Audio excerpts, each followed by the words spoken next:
नमस्कार दोस्तों, मैं जेपी डांडिया आप सभी का आपके अपने YouTube channel dandiya electrical study पर एक बार फिर से स्वागत करता हूं। दोस्तों, आज की इस वीडियो में देखने वाले हैं कि मूविंग आयरन इंस्ट्रूमेंट किसे कहते हैं, चल लोहा प्रकार का यंत्र क्या होता है, कितने प्रकार का होगा, मतलब कि किस सिद्धांत पर कार्य करेगा, और दोनों अलग अलग होंगे तो क्या दोनों का सिद्धांत अलग होगा, कहाँ इनका उपयोग करेंगे, मूविंग कॉइल और मूविंग आयरन यंत्र में ये अधिकतर प्रयोग क्यों किया जाता है, इसमें डैम्पिंग टार्क क्या होगा, कंट्रोलिंग टार्क क्या होगा, डिफ्लेक्शन टार्क कैसे उत्पन्न होगा और इसका पैमाना कैसे होगा, सब बातें इस वीडियो में करने वाले हैं। क्योंकि आप लोगों को पता है कि अपना जो इस सिलेबस में जो टॉपिक चल रहा है वह है measuring electrical instrument, electrical measuring instrument चल रहा है, वैद्युतिक मापक यंत्र का अध्ययन कर रहे हैं, जिसमें से आप लोग धीरे धीरे पढ़ते आ रहे हो। तो आज के इस वीडियो में पहुंचे हैं MI टाइप इंस्ट्रूमेंट के ऊपर पहुंचे हैं, जो कि चल पद्धति के आधार पर है। किसके आधार पर है? चल पद्धति के आधार पर है। तो दोस्तों, ये जो मूविंग आयरन इंस्ट्रूमेंट है लगभग बहुत ज़्यादा प्रयोग किया जाता है, मतलब कि सबसे अधिक इसका ही प्रयोग करते हैं। अब क्यों इसका प्रयोग करते हैं, इसमें क्या विशेषता है, इन सब पूरी बातों का अध्ययन करने के लिए एक एग्जाम की दृष्टि से देखते हुए आपके मुख्य पॉइंट क्या रहेंगे, आपके एग्जाम में कौन से पॉइंट आए हैं और कौन से एग्जाम में मुख्य पॉइंट रहेंगे, सब इस वीडियो में देखेंगे। तो वीडियो को पूरा देखोगे तो आपको सब कुछ समझ में आएगा, अन्यथा वो तो बहुत इजी था, मूविंग कॉइल इजी था, ये कुछ टिपिकली है। तो इसलिए वीडियो को पूरा देखोगे तो समझ में आएगा, अन्यथा आपको समझ में आने वाला नहीं है। इसलिए बारीकी से धीरे धीरे वीडियो को पूरा देखना, और मैं जितनी बातें बोलूँ और जितनी बोर्ड पे लिखा हूँ उसको अपने नोट्स में ऐड करते चलना है और ऐड करना और मेरी बातों को अमल करके गौर से सुनना। तो चलिए आपको दिखाता हूँ प्रिंसिप, ये अपना MI टाइप। क्या देखेंगे? MI type instrument. क्या देखेंगे? MI type instrument. अब MI की फुल फॉर्म आपको लिखा था, देखो ये क्या है, मूविंग आयरन है। क्या कहेंगे? Moving iron. MI को कहेंगे moving iron instrument, moving iron instrument कहते हैं इसको, ये देखेंगे आज। अब देखो है क्या, मूविंग आयरन को हिंदी में क्या कहते हैं? चल लोहा प्रकार का यंत्र। क्या कहेंगे? चल लोहा प्रकार यंत्र। अब ये किसके आधार पर पढ़ रहे हैं? चल पद्धति के आधार पर, चल प्रणाली के आधार पर इसका वर्गीकरण कर रहे हैं। किसके आधार पर? चल प्रणाली के आधार पर कर रहे हैं। अब सबसे पहले ये देखना आप लोगों को कि ये मूविंग आयरन इंस्ट्रूमेंट है। जैसे कि आपने पिछली वीडियो में क्या देखा था कि मूविंग कॉइल, उसमें घूमने वाला भाग कॉइल था, घूमने वाला भाग किसको लिया? कॉइल को लिया। यहाँ घूमने वाला भाग लोहा की पत्ती होगी, लोहे की वेन होगी, लोहे का एक टुकड़ा होगा जो घूमेगा, और जो घूम के आपको क्या देगा? मीटर की रीडिंग प्रदान करवाएगा, आपको ये बताएगा कि यहाँ वोल्ट मीटर है या एम्पीयर मीटर, उसकी राशि दिखाएगा आप लोगों को। तो सबसे पहले ये देखेंगे यहाँ पे प्रिंसिपल, इसका सिद्धांत देखेंगे। क्या देखेंगे? प्रिंसिपल देखने वाले हैं, इसका सिद्धांत देखने वाले हैं कि मूविंग आयरन यंत्र किस सिद्धांत पर कार्य करता है। सिद्धांत तो आपको सबका पता होना चाहिए। देखो मीटर में क्या पता होना चाहिए, देखो आपको बता दो, मीटरों का यदि अध्ययन करते हैं, यंत्र का अध्ययन करते हैं, तो वर्किंग प्रिंसिपल आपको पता होना चाहिए। एक बात, उस पर डिफ्लेक्शन टार्क कैसे उत्पन्न होगा वो पता होना चाहिए, उसमें कंट्रोलिंग टार्क कैसे उत्पन्न करेंगे वो पता होना चाहिए, उसको मतलब कि उसमें डैम्पिंग टार्क कैसे उत्पन्न करेंगे या किसकी डैम्पिंग प्रयोग किए जाते हैं वो पता होना चाहिए। ये तो मुख्य बातें हैं। फिर इसका उपयोग कहाँ करते हैं, क्यों करते हैं, इसका पैमाना कैसा होगा, इसको किस स्थिति में प्रयोग कर सकते हैं, यही ज़्यादातर मोटे क्वेश्चन आते हैं। तो मैं जितने भी आपको यंत्र पढ़ाऊंगा सब में इन बातों का जिक्र जरूर करूंगा और आपको समझाऊंगा। तो सबसे पहले इसका देखते हैं वर्किंग प्रिंसिपल देखते हैं। देखो आपको पता है ये करता है चुंबक के, क्या करेगा? चुंबक के आकर्षण व प्रतिकर्षण, अंग्रेजी में बताऊंगा के सिद्धांत होता है। इसका सिद्धांत क्या है? चुंबक का आकर्षण व प्रतिकर्षण का सिद्धांत है। अब आकर्षण प्रतिकर्षण क्या कहेंगे? इसको अट्रैक्शन बोल सकते हैं। क्या कहेंगे? इसको अट्रैक्शन बोल सकते हैं या इसको रिपल्सन बोल सकते हैं। ये अट्रैक्शन के सिद्धांत पर कार्य करेगा, अट्रैक्शन और रिपल्सन। अब होता क्या है आपको ये तो पता होना चाहिए कि चुंबक में अट्रैक्शन और रिपल्सन क्या होता है, आकर्षण प्रतिकर्षण क्या होता है, ये तो आपको ध्यान होना चाहिए। देखो नहीं ध्यान है, और यदि चुंबक का बारीकी से अध्ययन करना चाहो तो मैंने ऑलरेडी चुंबक का एक पूरा चैप्टर अच्छे तरह से बना रखा है, जिसमें आपको किसी प्रकार की समस्या आने वाली है। एक बार देखोगे तो आपको संपूर्ण जानकारी मिल जाएगी आप लोगों को। तो मेरे चुंबकत्व के चैप्टर में जाना और पूरा संपूर्ण आपको अपना अध्ययन मिल जाएगा। चलो आकर्षण प्रतिकर्षण क्या होता है देखो मैं दिखाता हूँ। जैसे चुंबक के दो समान पोल होंगे, वो क्या करेंगे, एक दूसरे को प्रतिकर्षण धकेलेंगे, विकर्षण करेंगे, रिपल्सन करेंगे, और असमान पोल एक दूसरे को आकर्षित करेंगे। इतना आप लोग जानते हो। तो यहां वही कंडीशन लगाएंगे। अब आप लोगों को पता है, जैसे आपको दिखाऊं, जैसे आप लोग जानते हो, ये एक चुंबक लिया, मैंने आपको समझा देता हूं। ये चुंबक लिया, ये एन है और ये एस, यहां कोई लोहे का टुकड़ा रखा, ये क्या है, आयरन है। बोलो इसको आकर्षित करेगा, जो ही इसके पास लेके इसको आकर्षण करेगा। अब आप लोग देखिए, आकर्षण और चुंबक यदि आकर्षण करता है तो आप लोग इतना जरूर सोच लेना कि जिस भी टुकड़े को चुंबक आकर्षण करेगा, मैं पढ़ा चुका हूं पहले, लेकिन फिर भी आपको थोड़ा सा मैं याद दिला देता हूं, तो इसके विपरीत, इसके असमान पोल यहां पर बन जाता है। तो ये भी क्या बनेगा, चुंबक के गुण आ जाते हैं इसके अंदर, और यहाँ एस बनेगा, यहाँ एन बनेगा, इसको आकर्षण करेगा, असमान पोल बन जाएंगे। समझ रहे बात को, असमान पोल बनते हैं यहाँ पे, तो इसको आकर्षण कर लेगा। उसी प्रकार यहाँ रिपल्सन और आकर्षण के सिद्धांत उत्पन्न होता है। तो यहाँ आकर्षण करवाएंगे तो क्या करेंगे, प्रतिकर्षण करवाएंगे तो किस प्रकार की व्यवस्था करेंगे, वो व्यवस्था ही आपको बताते हैं। ठीक है, तो ये कह सकते हैं कि अब ये मीटर दो प्रकार का हो चुका है। अब ये यंत्र दो प्रकार का हो चुका है, क्योंकि एक आकर्षण वाला रहेगा और एक प्रतिकर्षण वाला रहेगा। तो क्या कह सकते हैं, इसके टाइप्स देख लेते हैं कितने प्रकार का रहेगा। इसके टाइप्स की यदि बात की जाऊँ, प्रकार की यदि बात की जाए तो दो प्रकार का होता ही है। क्या कहेंगे, दो प्रकार का होता है। कौन सा, मूविंग आयरन यंत्र दो प्रकार का होता है। कौन कौन सा रहेगा, और देखो, एक तो रहेगा आकर्षण टाइप, अट्रैक्शन टाइप, एक तो रहेगा अट्रैक्शन टाइप, और दूसरा रहेगा आपका रिपल्सन टाइप।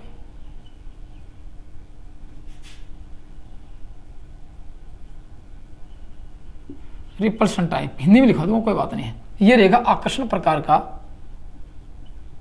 आकर्षण प्रकार एमआई इंस्ट्रूमेंट, आकर्षण प्रकार का यंत्र। और ये रहेगा विकर्षण मान लेते हैं, या प्रतिकर्षण भी कहते हैं इसको, प्रतिकर्षण यंत्र होता है, प्रतिकर्षण प्रकार का यंत्र होता है। ये आपके दो यंत्र रहेंगे। तो दोनों को बारीकी से पढ़ेंगे। क्या कहेंगे, दोनों को बारीकी से पढ़ेंगे, तब आपको कुछ अच्छी तरह से समझ में आ जाएगा। चलो मैं यहाँ आपको इनको मिटा देता हूँ और डायग्राम समेत समझाता हूँ आप लोगों को। क्या कहेंगे, डायग्राम समेत समझाता हूँ। चल रहा प्रकार यंत्र में सबसे पहले कौन सा पढ़ेंगे, सबसे पहले आकर्षण प्रकार का। तो सबसे पहले वर्गीकरण करते हैं, आकर्षण प्रकार एमआई यंत्र या MI instrument, attraction type MI instrument के अध्ययन करते हैं। देखो, ये किसके सिद्धांत पर कार्य करेगा, आपसे पूछा जाए अट्रैक्शन, ये चुंबक के आकर्षण के सिद्धांत पर कार्य करता है। इसका सिद्धांत क्या रहेगा, इसका सिद्धांत रहेगा चुंबक का आकर्षण सिद्धांत। सिद्धांत क्या रहेगा, चुंबक का आकर्षण सिद्धांत रहता है इसके ऊपर, ये इसका सिद्धांत रहने वाला है। समझ गए, एक सबसे बड़ी बात आती है। अब मैं आपको कुछ डायग्राम दिखा देता हूं जिससे आपको अच्छी तरह समझ में आ जाए। देखो, डायग्राम से पहले क्या होगा, इसमें एक लोहे की वेन होगी। मैं आपको बता दें तो क्या क्या लिखेंगे, एक तो होगी चुंबक, एक तो होगी चुंबक, कौन सी चुंबक रहेगी, विद्युत चुंबक रहेगी। समझ रहे मेरी बात, एक तो चुंबक की कॉइल होगी, कोई कोर नहीं होगी वहां पे। कोर किसके प्रयोग करेंगे, एयर कोर करेंगे। मैं आपको चित्र बनाने से पहले, डायग्राम बनाने से पहले आपको बता दूं क्या होगा इसके अंदर, लिख लेना। इसी सामग्री की बात करें, एक चुंबक की कॉइल होती है, एक अंडाकार लोहे की वेन होती है, दो ज्वेल बेरिंग होते हैं, एक स्पेंडल होता है, एक पॉइंटर होता है, पूर्वांकित पैमाना होता है। ठीक है, यही इसके अंदर अधिकतर प्रयोग होते हैं। आपको फिर दिखा देता हूँ कि कैसे। और सही, एक इसमें ग्रेविटी कंट्रोल होता है और एक एयर चैम्बर होता है जो डैम्पिंग टावर प्रयोग करते हैं। सभी की व्यवस्था दिखाता हूँ आपको कैसे करते हैं। देखो, सबसे पहले मैं आपको वेन दिखा देता हूँ। ये अंडाकार वेन होती है इस प्रकार की,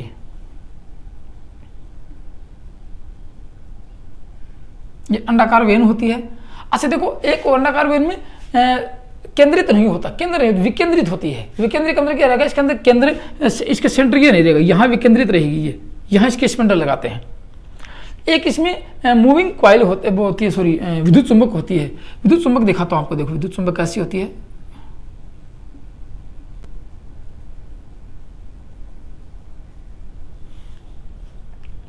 देखो, ये तो चुंबक होते हैं, कैसे तो गोल होती है। देखो ऐसे आपको दिखाऊं, इस कैसे तो बिल्कुल गोल ये होती है चुंबक की कॉइल, वैसे गोल होती है, ऐसे गोल होती है। उसके अंदर गोल, जैसे ये गोल है, ऐसे गोल लेते हैं, ऐसे गोल लेंगे ऐसे, ऐसे गोल रखेंगे। और इसके अंदर क्या रखेंगे, अंडाकार वेन रखेंगे। अब जैसे ये गोल होगी, इसके अंदर अंडाकार वेन रखी, और ये हो गया स्पिंडल आपका। स्पिंडल पे यहाँ पॉइंटर लगा देंगे, ऐसे स्पिंडल पे पॉइंट लगाया, यहाँ पे ग्रेविटी कंट्रोल लगा देंगे। इस प्रकार की गोल चुंबक होती है। मैंने आपको खोल के दिखाया कि आधे भाग पीछे भी है, ये दिखा रखा नहीं। ये क्या है, चुंबकीय कॉइल है। मैं लिखा दूंगा ये क्या है, चुंबकीय कॉइल। अब ये होगी वेन आपकी।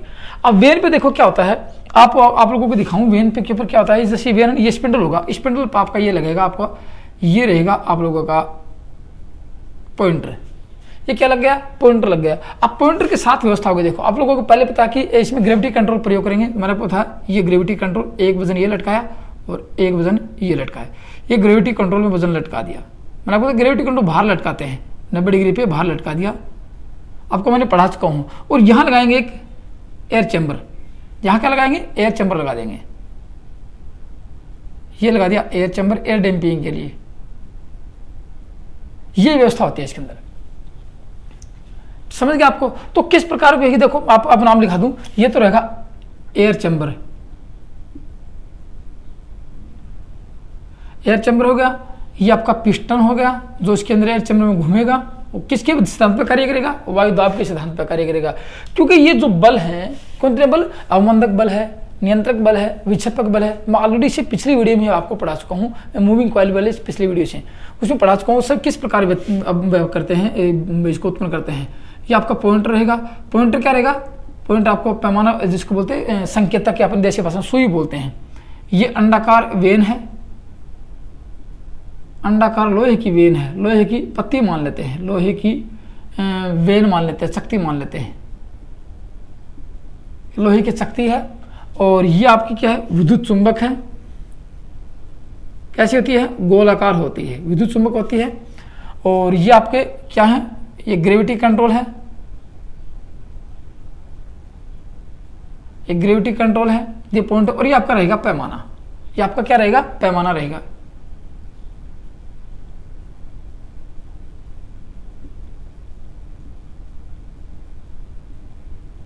ये आपका पैमाना हो गया, समझ गए। अब मैं इसके आपको कुछ वर्किंग दिखाता हूँ, इसकी कैसे कार्य करता है, किस प्रकार इसमें व्यवस्था की जाती है। अब एक चीज याद रखना, ये जो गोल, जो मैंने कॉइल दिखाई है, ये जो गोल, ये गोल कॉइल ऐसे आते हैं, ऐसे गोल कॉइल, इसके अंदर ये अंडाकार वेन होती है। ये गोल कॉइल ऐसे, मैंने आपको पता कि ऐसे गोल होती है, इसके अंदर स्पिंडल होता है, ये स्पिंडल पे लटकी होती है, इसके अंदर स्पिंडल होता है। चलो आप यहाँ तक समझो। अब देखो ये क्या करेंगे, इस कॉइल में विद्युत धारा प्रवाहित करवाएंगे। किस कॉइल में, इस कॉइल में, ये कॉइल है, यहाँ से विद्युत धारा प्रवाहित करवाएंगे तो ये चुंबक बनेगी। चुंबक बनेंगे तो इस लोहे की पत्ती को अपनी ओर आकर्षित करेगी। अब आप कहोगे सर इसका अंडाकार क्योंकि, क्योंकि यहाँ से इस भाग को आकर्षित करेगी तो ये जो ही इधर घूमेगी तो घूमेगी, पॉइंट ऐसे घूमेगा। और जो ही धारा का मान कम होगा तो पीछे जाएगी, क्योंकि इसका ये ग्रेविटी कंट्रोल से पीछे आएगी तो ये पीछे चली जाएगी, तो बाहर ऐसे चला जाएगा, क्योंकि इसके ऊपर ग्रेविटी कंट्रोल लगा रखा है। तो आप समझे, जो ही इसमें विद्युत धारा प्रवाहित करवाते हैं तो चुंबक की कॉइल में चुंबकीय फ्लक्स स्थापित होता है, चुंबकीय क्षेत्र स्थापित होता है। और जिसके कारण क्या होगा, अंडाकार वेन आकर्षित होगी, लोहे की तो ही आकर्षित होगी, पॉइंटर घूमेगा, आपको रीडिंग देगा। जो ही ये पॉइंटर ऐसे घूमेगा, देखो ऐसे घूमेगा तो ये चैम्बर पीछे, ये पिस्टन चैम्बर में से, एयर चैम्बर से पीछे आएगा तो वायु दाब के सिद्धांत पर कार्य करेगा। ये आपको एयर डैम्पिंग होगी, ये आपकी ग्रेविटी कंट्रोल होगी, ये आपका इसमें जो विक्षेपक बल होगा वो आपको दिखा देता हूँ इसमें क्या होगा।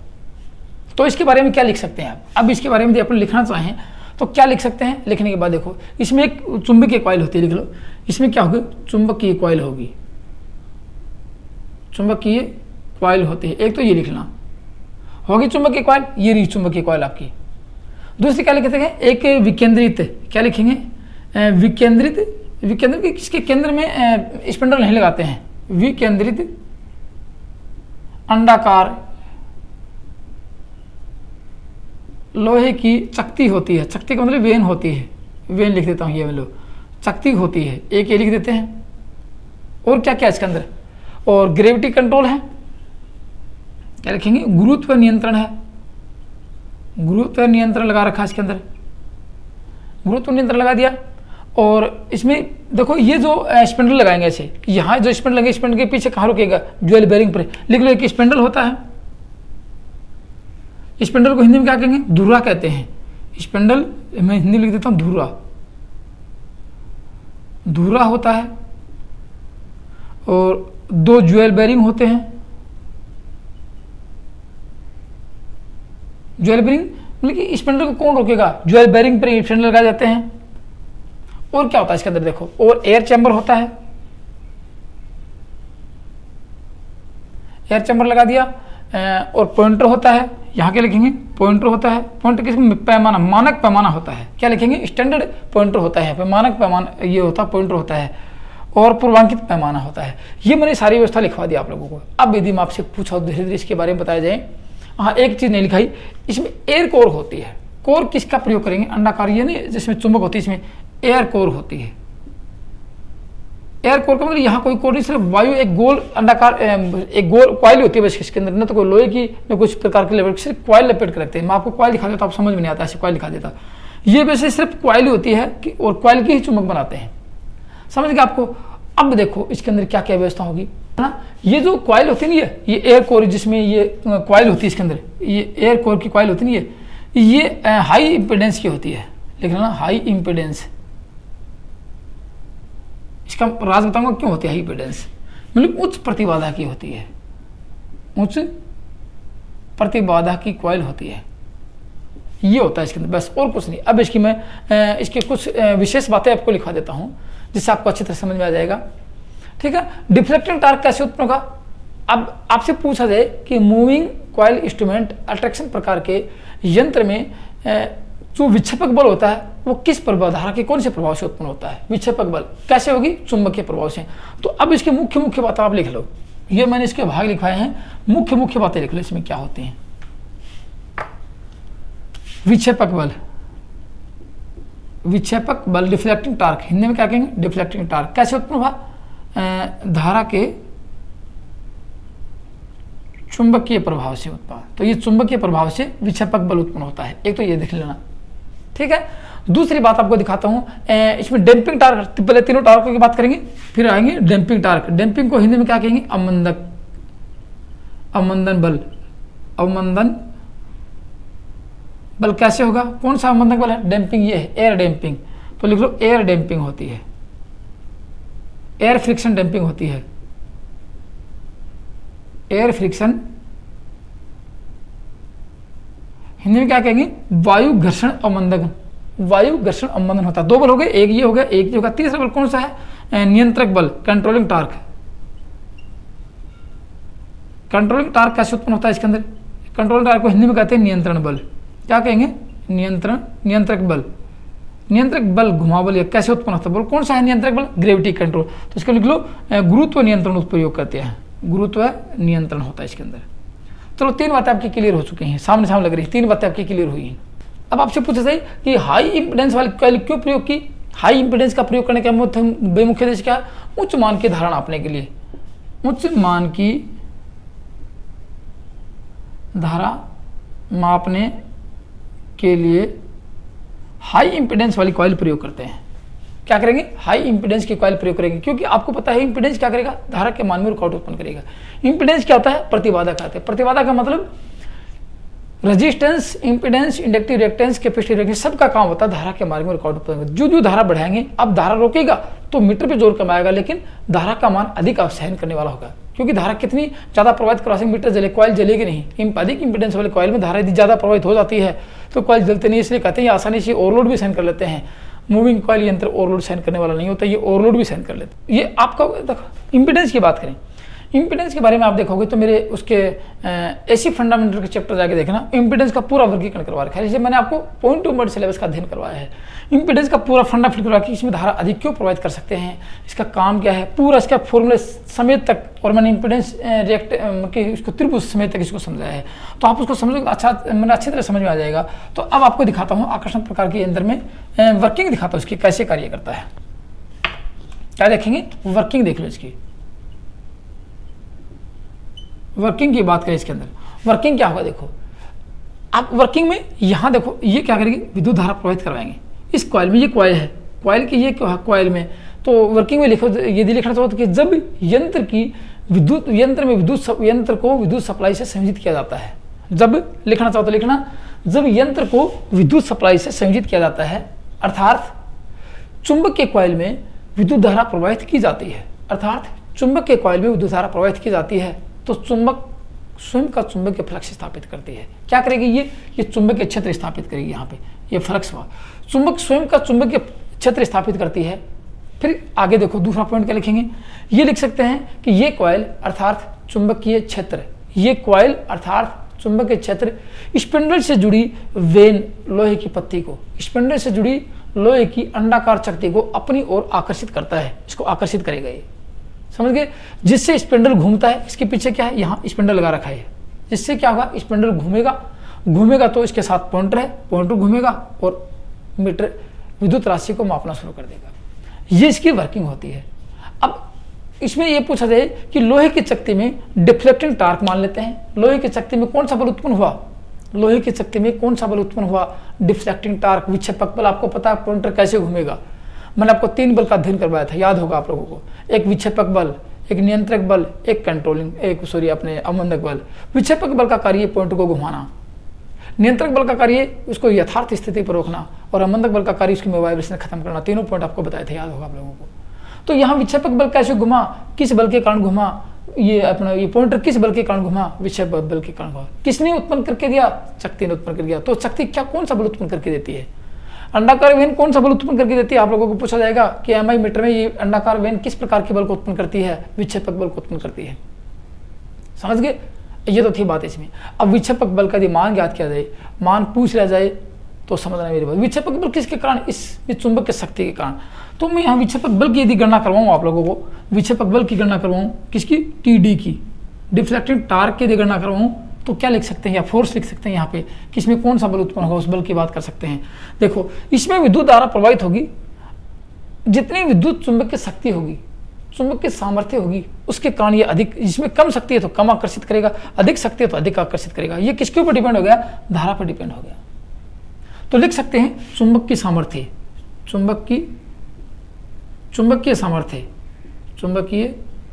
सामर्थ्य का मतलब चुंबकीय शक्ति किसको दर्शाते हैं, एच से, चुंबकन बल मान देते हैं, चुंबकन बल को एच से दर्शाते हैं, चुंबकन बल है इसको आकर्षित करेगा। फिर डिस्क, ये डिस्क की शक्ति होगी, ये भी इसको खींचेगा, डिस्क की ध्रुव की शक्ति, क्योंकि इसमें ये एन पोल बना तो ये एस पोल बनेगा आकर्षित, तो इसमें पोल बन गए, तो लिख सकते हैं डिस्क के ध्रुव की शक्ति, डिस्क में ध्रुव शक्ति होगी तो उसको दिखाएंगे एम से, ये एम हो गया, एच और एम। अब फोर्स कितना उत्पन्न होगा, बल कितना उत्पन्न होगा, यहाँ पे इसमें लिख लो डिस्क पे विक्षेपित बल, डिस्क के ऊपर विक्षेपक बल F बराबर क्या लिखेंगे, एच एम, या एम एच कर लेते हैं, एम एच, ये हो गया। एम एच का मतलब कि ये डिस्क की ध्रुव की शक्ति होगी और चुंबक की सामर्थ्य ये होगी। अब आपको पता है इसमें चुंबक की शक्ति कहाँ से आई, चुंबकन बल कहाँ से आया, ये किसके ऊपर डिपेंड हो गया, ये धारा पर, ये चुंबकन बल है, ये किसके डिपेंड है, ये एच के ऊपर। लिख लो एच समानुपाती होता है आई पर। जब इस कॉइल में विद्युत धारा प्रवाहित नहीं करवाएंगे तो इसमें चुंबक की शक्ति बल एच उत्पन्न नहीं होगा, जो इसको बल को इसको वेन को आकर्षित करेगा। ये किसके ऊपर डिपेंड हो गया, इस धारा पर। धारा का मान जितना अधिक होगा उतना ये अधिक होगा, उतना ही अधिक आकर्षित होगा, समझना मेरी बात को। तो ये किसके ऊपर डिपेंड हो गया, ये एच के ऊपर डिपेंड हो गया, एच धारा के ऊपर डिपेंड हो गया। तो यहाँ धारा लिख सकते हैं, चलो मैं एफ बराबर एम इंटू आई लिख सकता हूँ। लेकिन अब पूछा जाए इसमें जो बल एम उत्पन्न हुआ, जो बल उत्पन्न हुआ था, जो इसकी ध्रुव की शक्ति है, वो किसके ऊपर डिपेंड, पहले तो लोहे का टुकड़ा ही तो है, लेकिन जब इसने इसको आकर्षित करना शुरू किया तो इसके में भी इसके ध्रुव में शक्ति हुई, तो वो किसके ऊपर डिपेंड होगी, वो एच पे डिपेंड होगी।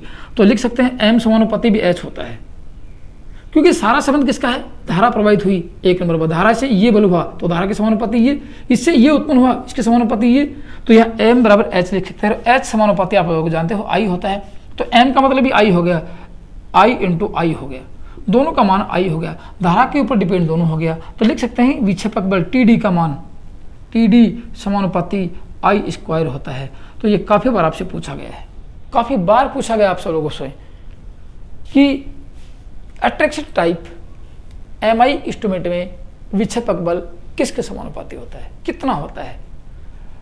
तो उसको कहेंगे विक्षेपक बल, लिख लेना इस यंत्र में, एम आई अट्रैक्शन टाइप यंत्र में विक्षेपक बल धारा के वर्ग के समानुपाती होता है, धारा के वर्ग के समानुपाती होता है। लिख लो ये बात, विक्षेपक बल एम आई टाइप यंत्र में विक्षेपक बल धारा के वर्ग के समानुपाती होता है। आगे समझ में, और यदि ये समझ में आ जाता है तो आपको एक मोस्ट इंपॉर्टेंट बात और बता देता हूँ। आपको काफ़ी कामगार सिद्ध होगी, परीक्षा तक कामगार सिद्ध होगी, आप लोग याद रखोगे। चलो उसको बता देता हूँ,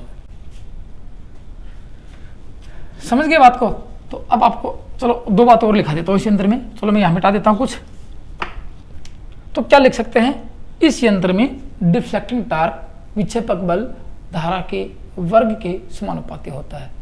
अब एक चीज याद रखना, यदि धारा के वर्ग जहां लगता है, इंपॉर्टेंट बात है, गौर से सुनना, यदि जिस यंत्र में कोई भी यंत्र हो, ऐसा कोई यंत्र है जिसमें डिफ्लेक्टिंग टार्क धारा के वर्ग के समानुपाती होगा, उसका पैमाना अरेखीय होता है। ठीक है ना, क्या लिखेंगे, टीडी।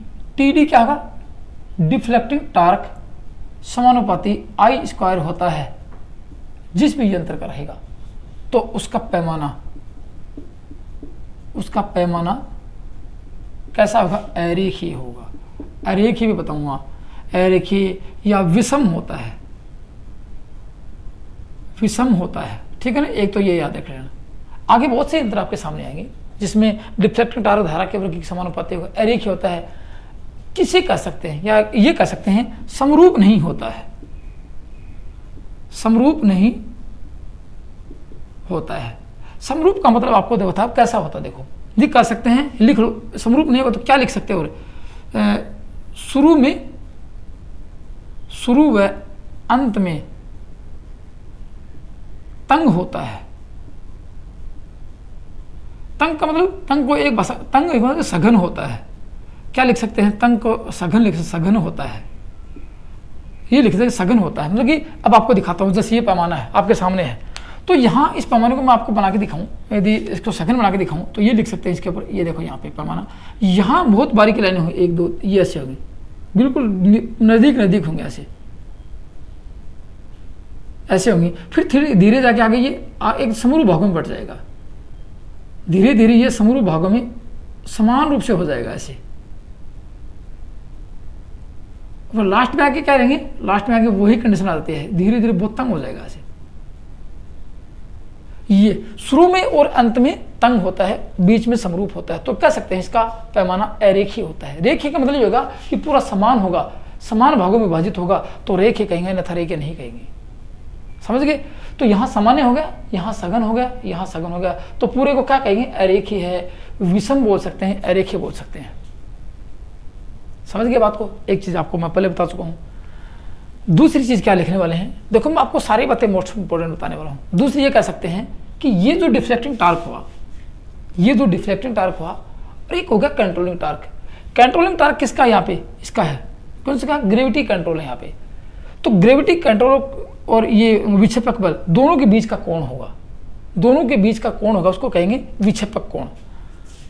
विक्षेपक को विक्षेप कितना करता है, विक्षेप कोण होता है। विक्षेप कोण कितने कोण होगा, जैसे इसमें बल लगा सामने से, क्योंकि कंट्रोलिंग बल सामने से लगेगा, इधर से ये बल लगा, आपको पहले समझा चुका हूँ। इन दोनों का बीच का कोण होगा, तो क्या विक्षेप कोण, जिसको थीटा से दर्शाते हैं, क्या लेंगे, थीटा से।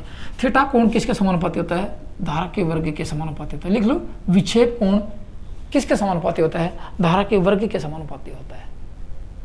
अब एक चीज और देखना, यहां से कंट्रोलिंग टार्क लगा और डिफ्लेक्टिंग टार्क, ये टीडी लगा और ये टीसी लगा, दोनों का मान बराबर होगा, टीडी बराबर टीसी हो जाएगा। तो क्या होगा, ये भी मैं पहले पढ़ा चुका हूँ 2 वीडियो पिछले, कि यदि टीडी बराबर टीसी, कंट्रोलिंग टार्क बराबर के बराबर डिफ्लेक्टिंग टार्क हो जाता है, तो पॉइंटर रुक जाता है, पॉइंटर रुक जाता है, स्थिर हो जाता है। तो पॉइंटर, अब इस तरह के यहाँ पूछा जाए कौन सा बल कार्य कर रहा है, कोई बल नहीं है, क्योंकि दोनों बराबर हैं, इस पॉइंटर पे कोई बल कार्य नहीं कर रहा, आराम से स्थिति पड़ा है। थोड़ी सी मिसप्रिंट हुई तो दोनों, यदि ये बल अधिक हुआ, ये कमजोर होगा तो आगे चली जाएगी, ये बल अधिक होगा तो पीछे जाएगी, लेकिन दोनों अब बराबर है। ठीक है, ये तो था आप लोगों का मूविंग कॉइल इंस्ट्रूमेंट में, या सॉरी मूविंग आयरन इंस्ट्रूमेंट में अट्रैक्शन टाइप वाला था, जिसकी मैंने आपको सभी बातें बताई हैं। सिंबल कैसा मिल सकता है इसके ऊपर, आपको सिंबल की बात करें, इस यंत्र पे सिंबल आपको ये मिलने वाला है, ये सिंबल मिलेगा। इसका मतलब ये कौन सा यंत्र है, ये सिंबल आपको मिलता है, देखो मैंने आपको पहले बताया था, ये सिंबल आपको मिलता है तो मूविंग कॉइल, ये सिंबल आपको मिलता है, ये सिंबल तो मूविंग आयरन। चलो अब आप एक चीज और देखो इसके अंदर, इसमें ग्रेविटी कंट्रोल है, और मैंने आपको बताया जहां ग्रेविटी कंट्रोल होता है उस यंत्र को किस स्थिति में प्रयोग कर सकते हैं, ओनली ऊर्ध्वाधर खड़ी अवस्था में प्रयोग कर सकते हैं। तो इस आकर्षण टाइप यंत्र को कैसे प्रयोग कर सकते हैं? वर्टिकल स्थिति। लिख लेना, इस यंत्र को वर्टिकल पोजीशन में ही प्रयोग करना चाहिए। क्यों? क्योंकि इसके अंदर ग्रेविटी कंट्रोल नियंत्रण बल लगा रखा है आप लोगों ने। एक बात आप ये लिख लेना। दूसरी बात पूछा जाए, क्या ये एसी पर कार्य करेगा डीसी पे? अपने को पता नहीं है, अपने को तो ये चाहिए, ये चुंबक बननी चाहिए, ये चुंबक बनेगी, इसको आकर्षित करेगी, ये चुंबक बननी चाहिए, इसमें विद्युत धारा कैसे भी प्रवाहित करो। तो क्या एसी करवाएंगे चुंबक नहीं बनेगी? बनेगी। डीसी करवाएंगे चुंबक नहीं बनेगी? बनेगी। कॉइल ये चुंबकीय क्षेत्र उत्पन्न करेगी। इसलिए ये कह सकते हैं ये एसी व डीसी दोनों पर प्रयोग किया जा सकता है। लिख लो, ये बातें बहुत मुख्य बातें आती है आप लोगों के लिए। ये कह सकते हैं एसी व डीसी दोनों पर प्रयोग होता है, यूज होता है। एक चीज आती लिख के, समझ गए? कैसे प्रयोग करेंगे? वर्टिकल स्थिति में, वर्टिकल स्थिति में ही प्रयोग करना चाहिए। जिसका सिंबल क्या है? ये आपका सिंबल आता है वर्टिकल स्थिति में। ये सिंबल आता है इसके ऊपर। इसको वर्टिकल पोजीशन में प्रयोग करना चाहिए, हॉरिजॉन्टल में नहीं कर सकते इसको। समझ गए बात को? एक ही आता है। और क्या लिख सकते हैं इसके बारे में? यदि इसमें धारा की दिशा बदल दी जाए, समझना मेरी बात को। मैंने आपको मूविंग कॉइल के बारे में बताया था कि धारा की दिशा बदलेंगे, पॉइंटर शून्य की तरफ विक्षेप करेगा और वहां पे वाइब्रेशन करेगा। यदि इसमें धारा की दिशा बदल दी जाए, धारा की दिशा बदल दी जाए तो क्या होगा? एसी का मामला है, कोई फर्क पड़ने वाला नहीं है। जाए तो क्या होगा पूछा जाए? यंत्र की सामान्य स्थिति पर कोई प्रभाव पड़ने वाला, यंत्र सामान्य स्थिति पर कोई प्रभाव, यंत्र आसानी से कार्य करते रहेगा। यंत्र आसानी से कार्य, यंत्र की घूमने की दिशा में कोई फर्क नहीं पड़ेगा, घूमने की दिशा पर कोई प्रभाव नहीं होगा। मतलब यंत्र आसानी से सामान्य स्थिति कोई प्रभाव नहीं होगा, यंत्र आसानी से सामान्य स्थिति पर कार्य करता रहेगा। और हाँ, एक चीज और देखना, यदि इसमें एयर कोर प्रयोग की है मैंने, तो यहाँ क्या लिख सकते? एयर कोर प्रयोग करने का मुख्य उद्देश्य क्या था? कि हिस्टेरिसिस हानि के मान को कम करना। हिस्टेरिसिस हानि कम होती है एयर कोर प्रयोग करने से। लो हानियों, ऐसे मान लो हानियों का मान कम होता है। अब वीडियो कैसा लगा आप लोगों को? वीडियो में आपको कुछ समझ में नहीं आया तो मेरे को कमेंट्स में लिखना, और इस वीडियो के प्रति आपके मन में क्या विचार हुए वो लिखना, और वीडियो को लाइक करके जरूर बताना आप लोगों को। यदि आपको अच्छा लगा, समझ में आया है, आप लोगों ने कुछ सीखा है, तो वीडियो को लाइक करके जाना और अपने मन के विचार इस कमेंट्स में लिख के जरूर जाना। और यदि आपको किसी प्रकार की समस्या उत्पन्न है वो भी आप कमेंट से लिख के जाना, ठीक है? और दोस्तों वीडियो को अपने दोस्तों में शेयर जरूर करते रहना। आप लोग जितना इस वीडियो को शेयर करोगे, चैनल की ग्रोथ करवाओगे, आप लोगों के हाथ में है। यदि आप लोग अच्छा एजुकेशन प्राप्त कर रहे हो, अच्छी तरह से पढ़ाई पढ़ रहे हो, आपको समझ में आ रहा है, तो उसको शेयर करो। चैनल को ग्रो करने में आप मदद जितनी करोगे उतना ही आप लोगों को अच्छी तरह से अच्छी पढ़ाने की कोशिश करेंगे और एक्स्ट्रा लेने की कोशिश करूँगा आप लोगों को। तो दोस्तों आज की वीडियो में इतना था। थैंक यू, धन्यवाद।